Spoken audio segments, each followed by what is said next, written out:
ফলহারিণী কথার অর্থ হল ফল হরণকারী। যিনি অশুভ ফল হরণ করেন তাকেই ফলহারিণী বলা হয়।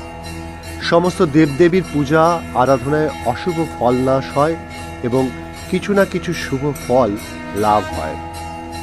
জ্যৈষ্ঠ মাসের অমাবস্যা তিথিতে শ্রীরামকৃষ্ণ মা সারদা দেবীকে দশমহাবিদ্যার অন্যতম দেবী ষোড়শী রূপে পূজা করেছিলেন। জ্যৈষ্ঠ মাসের অমাবস্যা তিথিতে দেবী কালী পূজিত হন ফলহারিণী নামে। হিন্দু মতে বিশ্বাস করা হয় এই তিথিতে দেবীর পূজা আরাধনায় অশুভ কাজের ফল নাশ হয় এবং শুভ ফল প্রাপ্ত হয়। জয় মা ফলহারিণী, সকলের মঙ্গল করো। মায়ের নামে কমেন্টস করতে ভুলবেন না।